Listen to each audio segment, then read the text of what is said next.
sur l'utilisation de ce logiciel. Donc, commençons donc par la conception d'une pièce prismatique avec SolidWorks en utilisant donc les fonctions les plus utiles, les plus utilisées, voilà, à savoir donc la fonction bossage, la fonction enlèvement de matière extrudée et les fonctions là de réalisation des congés et des chanfreins. Bon, le congé, c'est-à-dire l'arrondissement donc de l'arête ou des arêtes de la pièce, et la quatrième fonction, donc c'est l'assistance pour le perçage. Voilà les 4 fonctions les plus utilisées. Sont des fonctions, peut-être on peut dire qu'elles sont suffisantes pour dessiner, pour concevoir n'importe quelle pièce avec SolidWorks. Donc je vais ouvrir maintenant SolidWorks. Voilà, SolidWorks. Voilà, je clique donc sur Nouveau. Donc on a là le choix de réaliser une pièce, un assemblage ou la mise en plan donc d'une pièce ou d'un système. Bon, donc dans cette manip, on va commencer par la réalisation des pièces. Donc on va choisir pièce, elle est déjà sélectionnée, puis donc je clique là sur OK. Voilà. Bon. Là, comme vous voyez, il y a les fonctions, l'esquisse, c'est-à-dire le plan de travail, et d'autres fonctions que l'on ne va pas utiliser pour l'instant. Donc là, je commence donc par cliquer sur esquisse, donc pour ouvrir l'espace travail, puis je clique là sur esquisse là pour choisir le repère de travail. Voilà. Et puis je clique là et voilà, le repère s'affiche. Bon, je vais concevoir donc une simple pièce là. Bon, je peux utiliser donc les outils de dessin, le rectangle, les traits, les cercles, etc. Bon, je vais prendre par exemple un rectangle donc pour dessiner une simple pièce. Donc là, une pièce parallélépédique. Voilà, j'ai dessiné le rectangle et puis je clique sur OK. Bien, donc là, comme vous voyez, le rectangle là, il est bleu. Ça doit être tous en noir. Donc on doit donner les codes nécessaires donc pour la conception ou pour le dessin de ce rectangle. Donc j'allais sur cotation et je vais donner la longueur et la largeur de ce rectangle là, par exemple, donc largeur 50 mm par exemple, et là la longueur par exemple je vais mettre 100. OK, et voilà, vous voyez le rectangle devenu noir, tout le rectangle, donc il est bien positionné et bien dimensionné. Je vais donc passer à la première fonction que j'ai parlé tout de suite.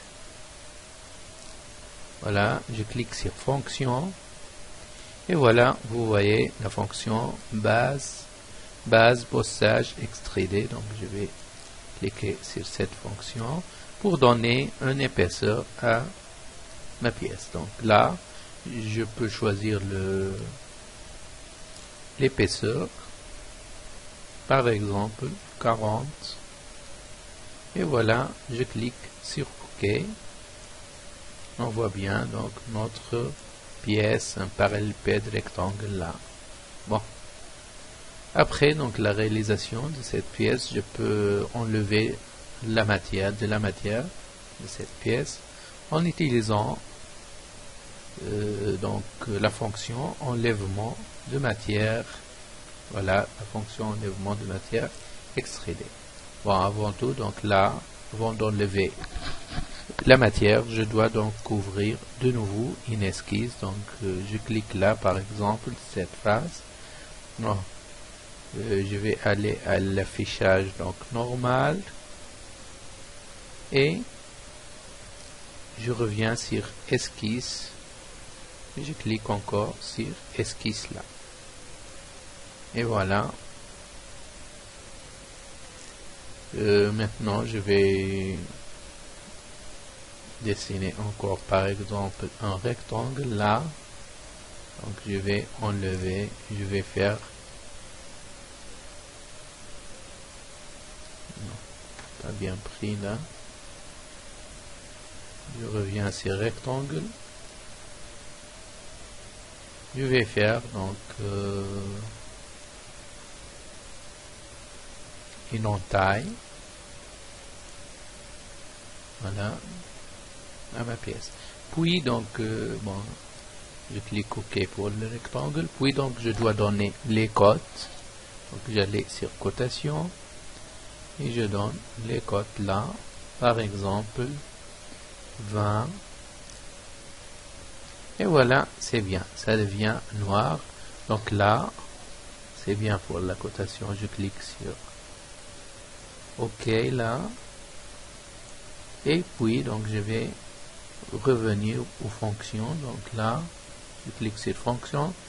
Et après, donc, sur enlèvement de matière, extruder. Donc là, pour enlever la matière. Donc là, je vais donner, donc,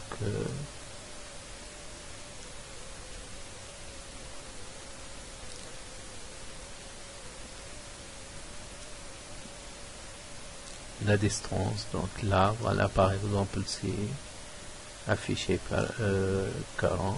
Bon, je peux le modifier. Par exemple, je vais faire donc une entaille là de 20 mm.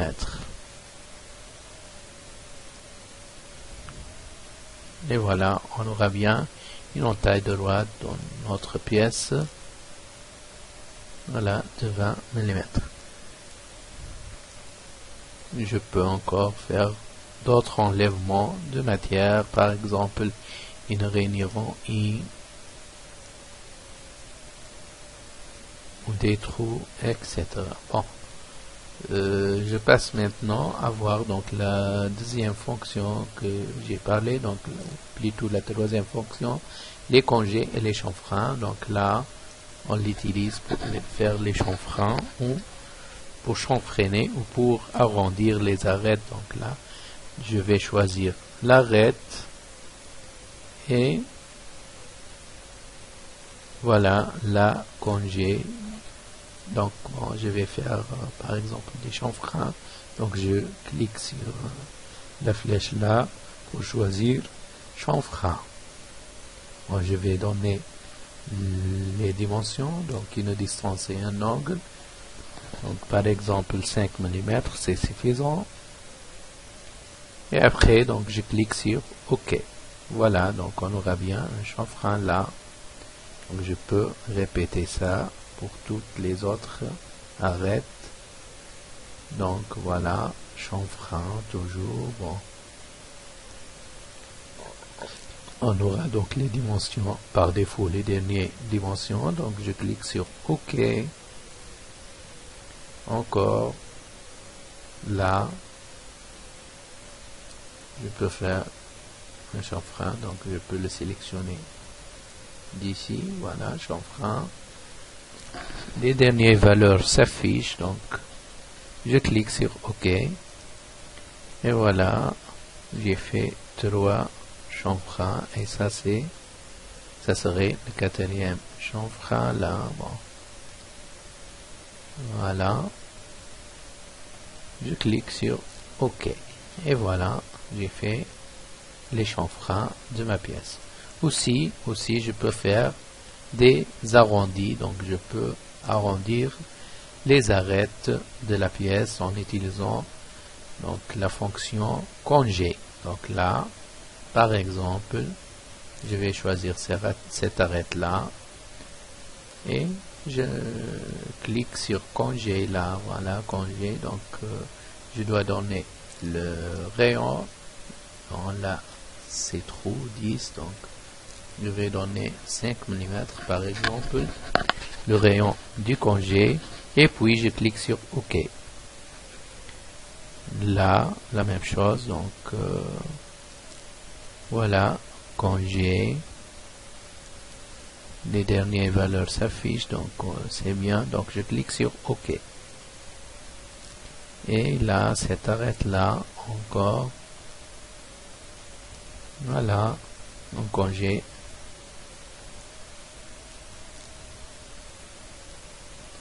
Voilà, OK.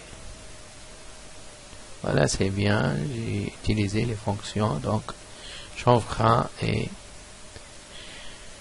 congé. Bon, la dernière fonction que l'on utilise souvent sur SolidWorks, c'est l'enlèvement de matière extrudée. Bon, cette fonction, voilà, ne nécessite pas d'ouvrir un esquisse, donc j'allais directement sur enlèvement de matière extrudée.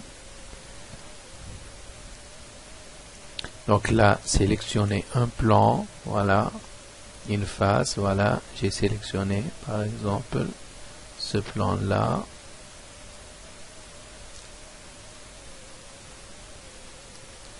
Bon, je reviens à la fonction.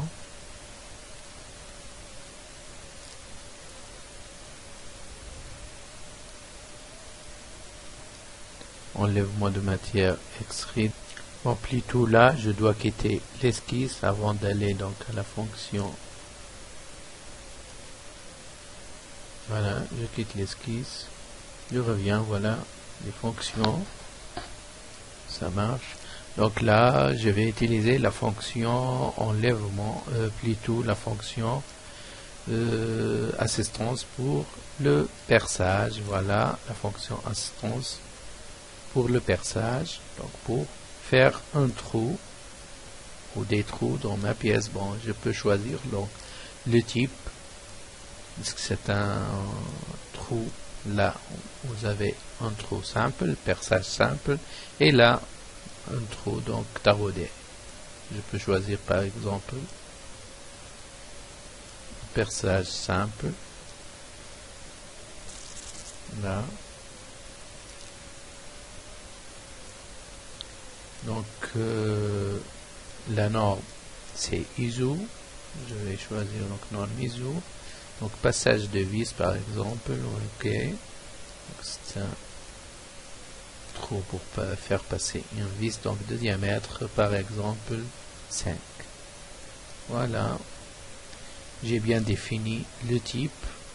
Maintenant, je dois définir la position donc du trou. Donc, je clique là sur position, je sélectionne la face, voilà, je clique et après donc je fais la cotation, donc, je donne les cotes, cette cote là par exemple,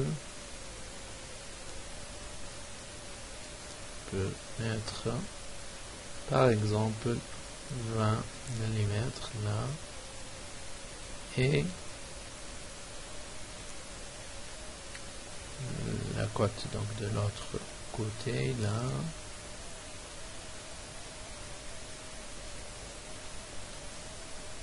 donc, je reprends la cotation là entre cette arête et le centre. Voilà, bien sûr je dois positionner le centre du trou. Voilà, je donne par exemple 20 mm encore, et voilà. Après donc je vais donner de profondeur du trou, par exemple là c'est affiché 20, bon je peux le modifier, bon par exemple je peux mettre 30 mm.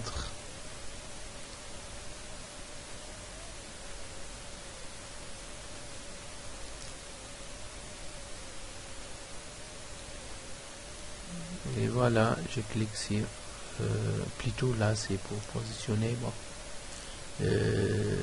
j'ai bien cliqué sur la position, le type, voilà. Je clique sur OK et voilà bien notre trou. C'est un trou borgne là, c'est-à-dire c'est pas sur toute la pièce.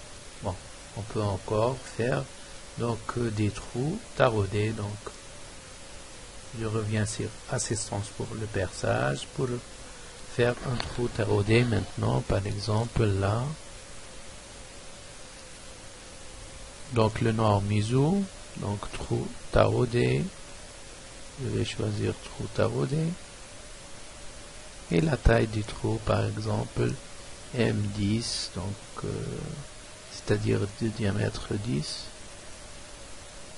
Voilà, après donc de définir le trou, donc bon, je peux faire un trou soit borgne, soit je peux choisir bon, à travers tout, par exemple, c'est-à-dire sur toute la pièce. Je vais faire le trou sur toute la pièce. Bon. Je reviens donc là, je clique sur position pour définir le centre du trou. Donc là, sélectionnez la face où vous souhaitez placer le perçage. Je vais sélectionner cette face là. Voilà, je clique une fois pour mettre le trou et puis je vais faire la cotation. Je vais coter le centre du trou. Voilà une première cote, par exemple 25 mm, et une deuxième cote est nécessaire, donc suivant l'autre direction. Bon, j'échappe, je prends la cotation une autre fois. Voilà, donc la deuxième cote, ça serait d'ici jusqu'au centre là, donc là par exemple 30 degrés et voilà. OK, OK pour la cotation. Donc pour le type là,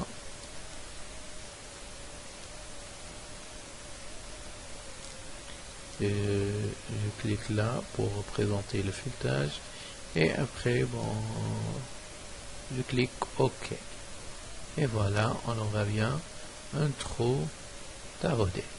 Voilà, donc ce sont les fonctions les plus utilisées pour la construction d'une pièce prismatique, comme vous voyez. Bon, concernant les pièces, maintenant les pièces cylindriques, on va utiliser encore une autre fonction là pour la conception des pièces de révolution. C'est la fonction, comme vous voyez là, bossage base avec révolution. Bon, je vais ouvrir donc un nouveau document. Toujours donc je vais cliquer sur pièce et OK, voilà. Je clique sur esquisse. Encore donc là sur esquisse pour afficher le repère et je clique là de face. Bon, je vais représenter là par exemple bon, un contour quelconque. Bon, je vais présenter avant tout donc une ligne, donc une ligne d'axe pour la révolution.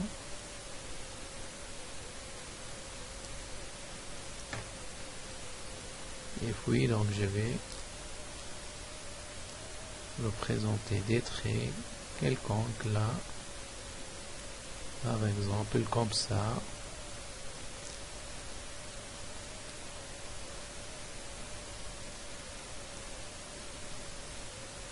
N'importe quel. OK.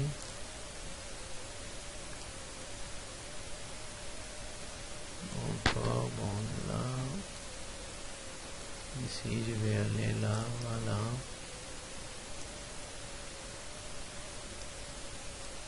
Voilà. Et voilà, je ferme. Et OK pour ligne. Puis donc je vais faire donc la cotation. Je vais aller sur la cotation. Je vais donner les cotes. OK, par exemple 45, c'est bon. Je vais laisser comme télé. Voilà là. OK, OK. Jusqu'à obtenir donc une pièce esquisse noire. OK. Et là. OK. Bon, il reste encore d'autres cotes qu'il faut les définir. Par exemple, cette cote là. Il faut le définir. Voilà. OK. Encore d'autres cotes qu'il faut avoir contour noir.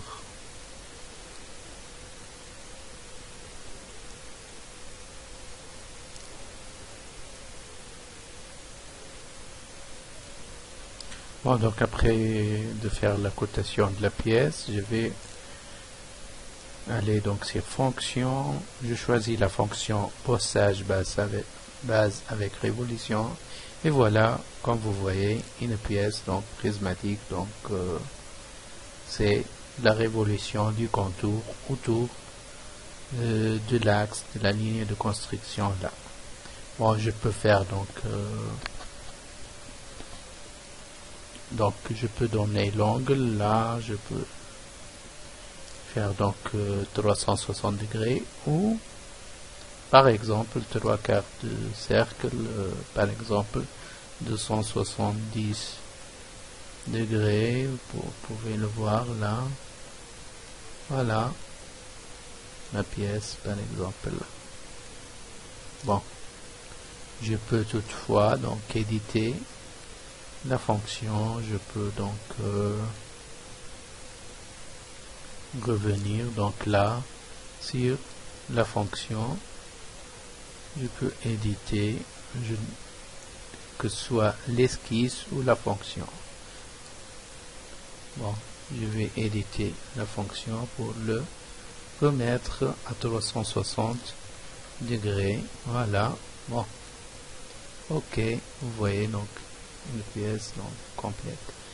Bon, pour faire là l'enlèvement de matière, c'est une remarque. Donc pour faire l'enlèvement de matière sur les pièces sur les pièces cylindriques, donc là sur les contours cylindriques, on ne peut pas ouvrir une esquisse. Donc là, pour cela, donc on doit ouvrir les esquisses là sur l'un de ces plans, le plan de droite, plan de face, etc. Par exemple, je peux choisir là le plan de face. J'ouvre une esquisse sur le plan de face. Bon.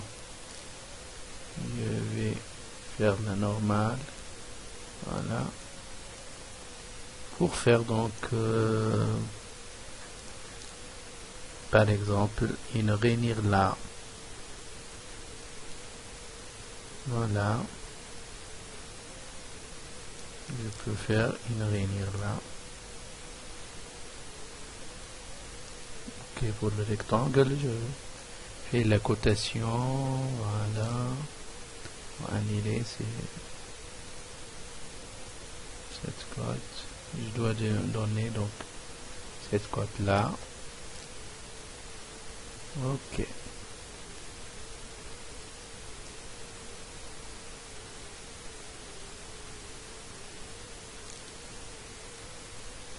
Et peut-être donc la position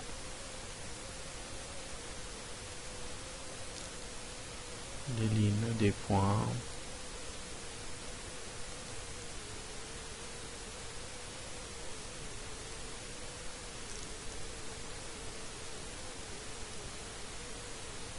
je vais pas trop se concentrer sur là, voilà, bon, ok.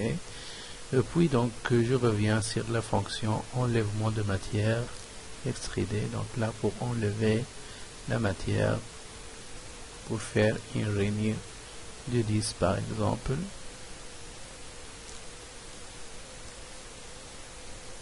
Donc, la rainure là, elle a été à l'intérieur, on ne peut pas le voir. Donc je vais éditer encore, donc enlèvement de matière, éditer donc la fonction, voilà, je vais le faire à travers tout, donc jusqu'à l'extérieur, et voilà, pour voir notre rainure donc à travers tout. Voilà, c'est tout ce que j'ai voulu dire pour la conception des pièces sur SolidWorks, et bon travail à tous.